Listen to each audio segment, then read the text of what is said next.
Okay, so we are going to be doing a review, and anything that has not been done, in the lectures will not be covered on the test, obviously. But this is going to cover, this review will cover very, very important pieces. And so you get the practice also, and this is also your student learning outcomes. Okay, so the first thing is formula, solubility, and charges. So we will look at so this is going to give you a practice in writing the formulas also. So we've been doing that, quite a bit of practice, but just so this is a critical part in this course. Okay, so chromium 2 phosphate. Now chromium 2, as we talked about, the 2 is coming from the charge. This is the +2 charge for chromium, the state in which the chromium is in +2 state. Phosphate has a standard charge. So that thing can't change. Phosphate is what it is. Okay. And chromium is a metal. Okay. So it will have a plus charge. Now, chromium, like I told you, you have to memorize the placement, the periodic table, right? The placement, the symbols, and like what is where, at least you should know that. So if you know where chromium is, where is chromium? The rest of the class. Where is, the best way to communicate is through the chat.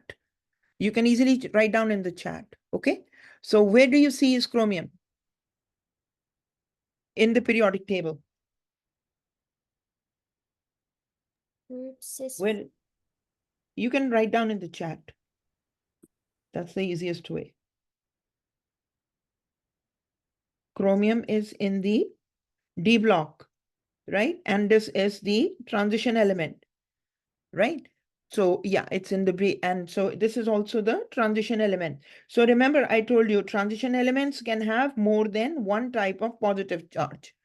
So by default, they're going to be +2, and there can be more also. The rest is variable. So this is the rule. Okay. Now, chromium, because it falls in that, so you are going to check in the table, just in case if you don't remember. Chromium can exist as +2 and +3.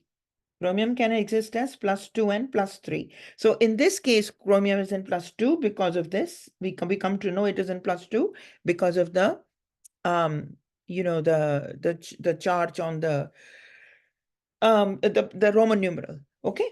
So here we have the formula is that. So now you guys charge this, like ionize this. So write the charges. In other words, when I say ionize, I want you to charges. So charge this first of all. See how you can charge it. And I'm going to come in a minute.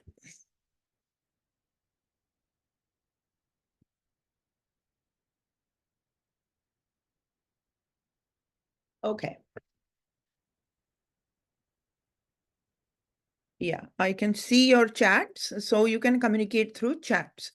So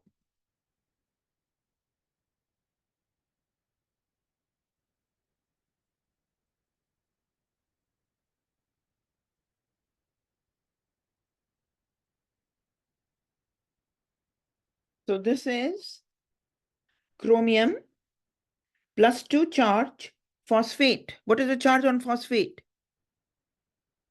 PO4 -3. Okay, so this number is going to come here, and because 2 is more than 1, therefore phosphate is going to be in the parenthesis, or the polyatomic ions are in the parenthesis. So here, what do we get? We have here the other one, this number will come here. So the formula now becomes Cr3 brackets PO4 whole twice. Got it, everyone? All right, the next thing, so we looked at now, next thing, so we talked about the charges in this case, formula, how you derive the formula. So the charges were done, so we charge to write the formula correctly, okay, for the purposes of formula, but just to write the formula. However, when in solubility, when I am asking you whether it is going to be soluble or not, so this is not going to be soluble in water. Okay, so it is going to be written as S, because by default, according to the rule, what is the rule regarding the phosphates? What is the rule regarding phosphates? You can speak or you can write. I'm okay with anything. So as you can see in your solubility rules, see the phosphates. All phosphates are insoluble. So you have to, sit in the class with the handout. So these are you see the table. So it's all phosphates are insoluble. So that is why this is not going to ionize in the aqueous solution. So we wrote this only for the formula purpose.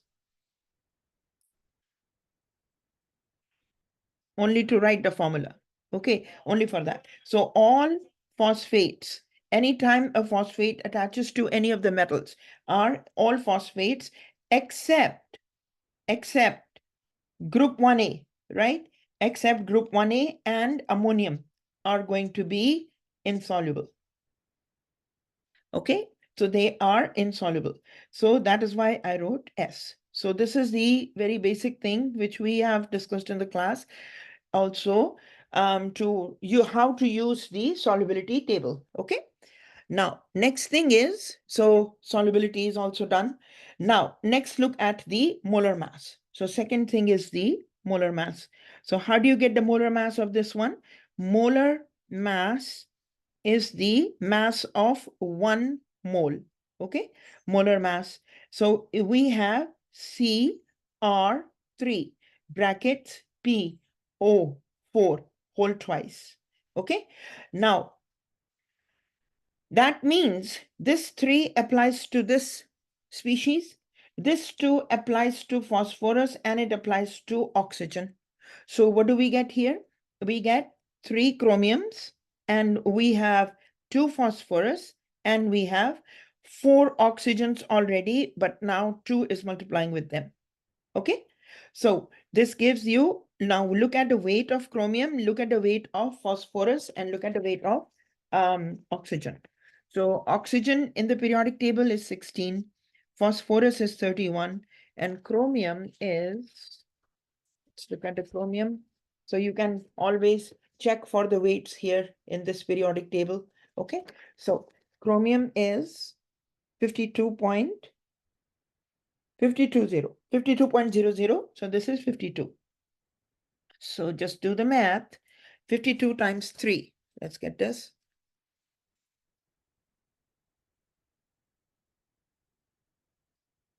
Okay.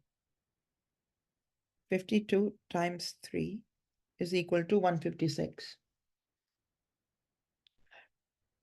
31 times 2 is equal to 62. And 4 twos are 8. So 16 times 8 is equal to 128. 16 times 8 is equal to 128. So 128 plus 62 plus 156. And that gives you 346. So you add all this. After adding, you get 346 grams per mole.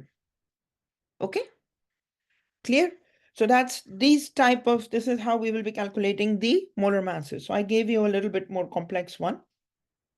So this also means that there are, in general, this means that there are 3 moles of chromium. There are 2 moles of phosphorus, and there are 8 moles of oxygen. This is also we can say, okay? And other ways we can also say that there is 156 grams of chromium present in 346 grams of this whole thing, Cr3 PO4 whole twice. Okay, so this is another way of, taking the, like if you have parts to whole, small part of the big whole. Similarly, 62 grams of phosphorus is present in 346 grams of Cr3 brackets PO4 whole twice. All right, and similarly, there is 128 grams of oxygen present in 346 grams of Cr2 brackets PO4 whole twice. So you see, these are the parts to whole, small part of a big whole. All right, so that's one thing. Now we have 1, 2, 3. Okay, now we are starting with the next part, which is converting grams to moles and moles to grams. So let's take another substance. Let's look at tin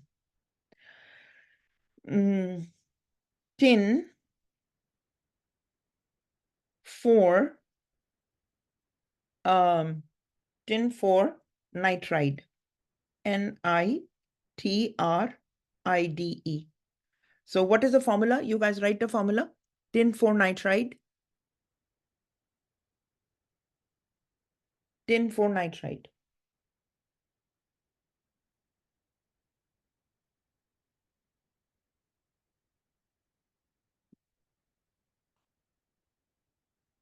So that is, tin is what?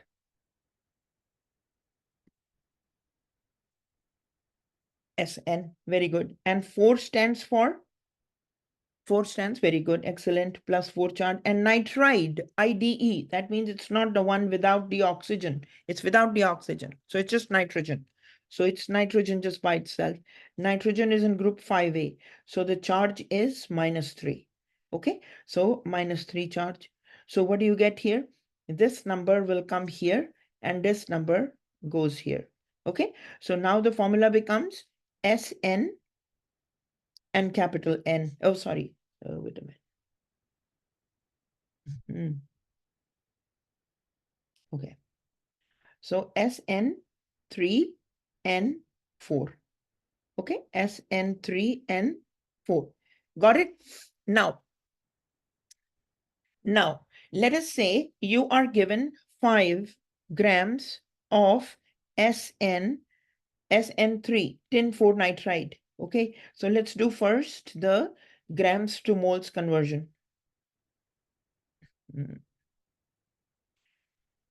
Okay, let's do the grams to moles conversion. So grams to moles.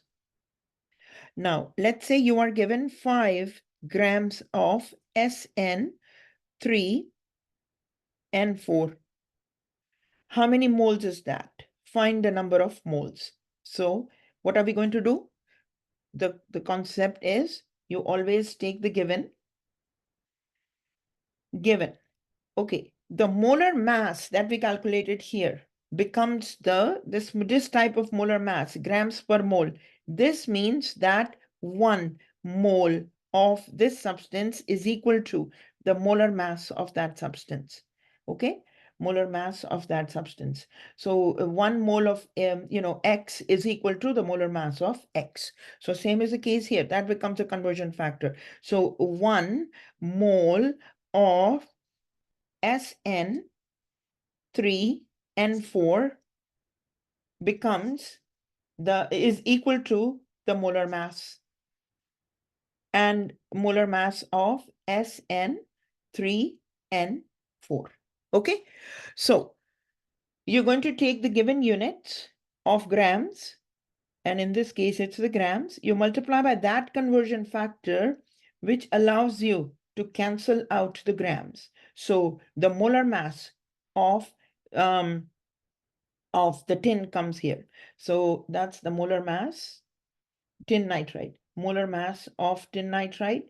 Okay, so I'm going to just make it given unit of X and then the molar mass of X, and here is a 1 mole of X. So this is the setup.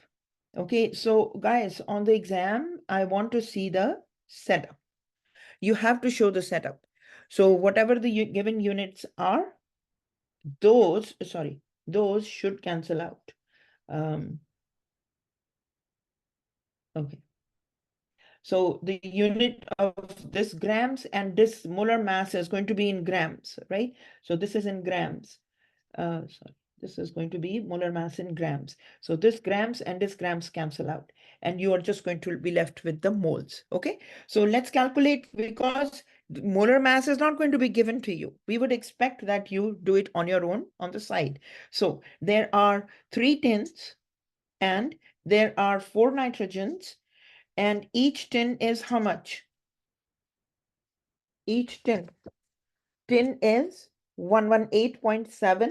So it's okay to write down 119. And nitrogen is 14.01. So it's okay to just leave it at 14.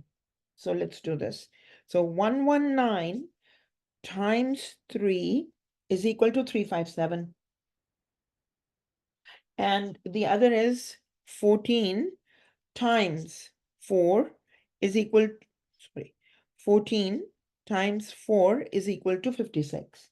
So 357 plus 56 is equal to 413. 413. So the unit is grams per mole. So make sure that on the exam you write down this unit, grams per mole. Okay. This is the molar mass of SN3N4. Okay, tin nitride. Now write down, we are given, let's put this here, 5 grams. So 5 grams of SN3N4 is given. Multiply by that molar mass that allows you to cancel the grams, because we want the moles. So the moles will be on the top, and it's always going to be 1 mole here over the molar mass. 1 mole of SN3N4. Okay. And then here we have 413 grams of SN3N4. Okay. Grams and grams cancel out. So now we have 5 divided by 413. So this gives you 0.012106 and so forth. Now the question can be asked like about the significant figures, because see, here it is, we have already rounded up. When we do write the molar masses, right? So this is the molar mass. We rounded it, this one here. We rounded this one like down, kind of. So it's already ambiguity. A little bit of the ambiguity has come, inaccuracy has come. So the question of significant figure doesn't arise. But sometimes some professor insists that use significant figures, which is okay, provided you are using the absolute exact masses. Even these masses you see in the periodic table, these are not the exact masses. These are the average of the isotopes. So there is already, like, because of the average, there is already some, it's not accurate. So for now, for my classes, it is okay to have like 3 places after the decimal. If you are in doubt, just take 4. So in this case, if there is a 0, then you take 4 places after the decimal, and that should be your answer. Good enough. So here is 0. Oh, sorry. Okay. So here you have 0.0121 moles, okay, of SN3N4.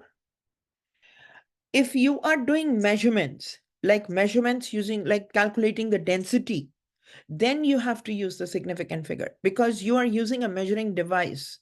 So significant figures are used anytime there is a measuring device.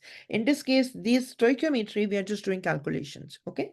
So that's what's here. So significant figures is always wherever you're using a reading from a graduated cylinder, reading from a weighing machine, right? Or thermometer reading. Okay. So those things. All right. Next. So this is one type. So all these questions are going to be this, not of course not tin nitride, but something else, but similar setup. Okay. So just make sure you do that. And then comes the next is the 4.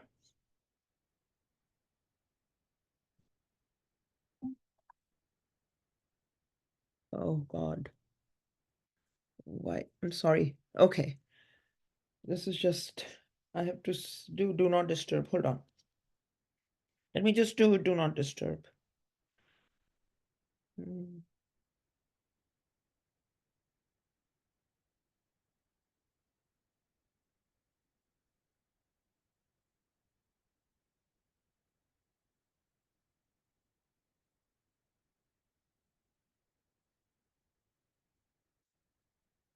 I don't know.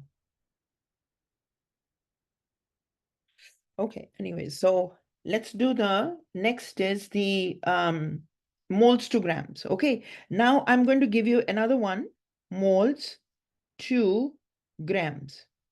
Okay, so here you have the, let's say you are given 0.5 moles of lead to chloride. Okay, so lead to wait a minute.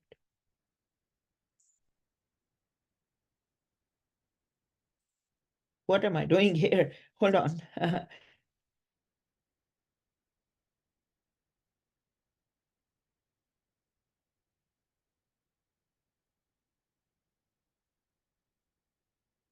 Okay, lead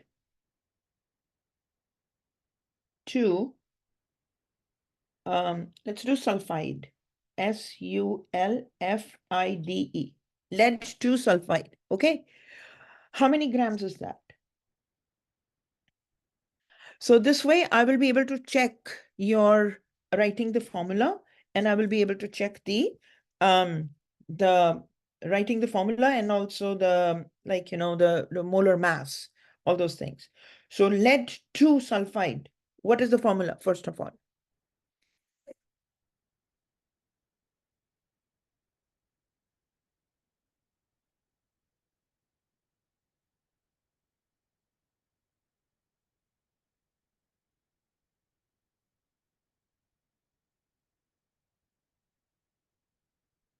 Yeah.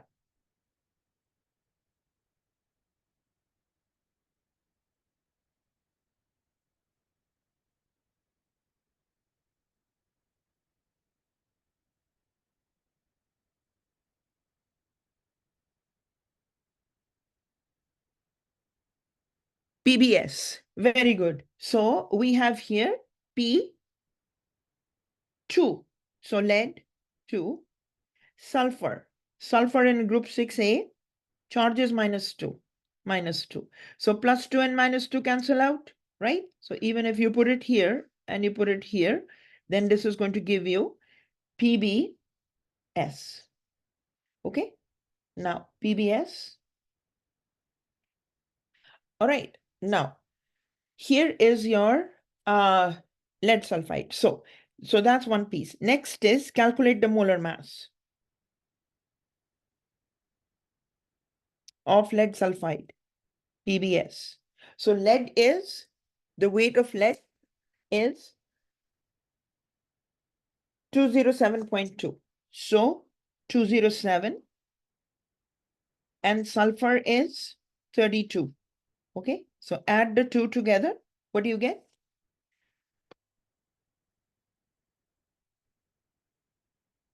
207 plus 32. And this is 239.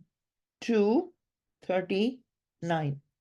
All right, so that is grams per mole. Okay, now we are given the moles. So write down the given 0.5 moles of lead sulfide, PBS, right? And you need to find how many grams will. So very simply write down 239 grams of PBS is 1 mole of PBS. Okay, got it? Very good. You guys can see the board, right?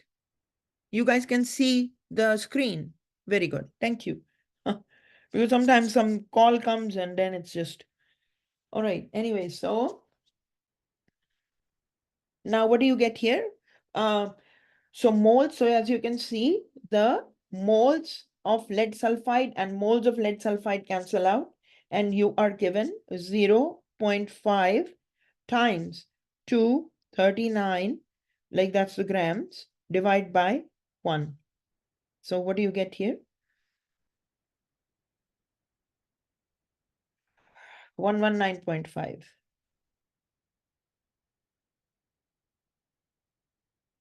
grams of PBS. Okay? Very good. Okay. Very good. All right. So let's do the next one now. So this much is clear, everyone? Any questions on this? So we are good? Everyone okay with that? Any questions? No questions. Okay, good. Thank you. All right. So now we are going to move to, so let's say there's going to be one question here, right? Another question, calculate the molar mass. And then another question is writing the form. Now that could be a challenge for people who are still struggling with memorizing. So the only thing I would say, you look at the memorization worksheet I gave you and please memorize. Please memorize. So memorize all those things, the polyatomic ions, symbols of the elements, and charges. Okay, polyatomic ions, symbols of the elements and charges. These are important. And if you can do that, then it's okay. All right, now let's look at the examples now. Now, in a reaction, let us say you have a reaction and that reaction is, so now we are looking at the reaction stoichiometry. Reaction stoichiometry. Reaction stoichiometry.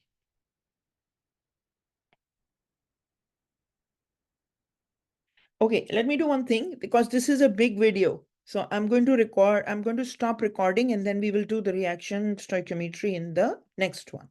Okay.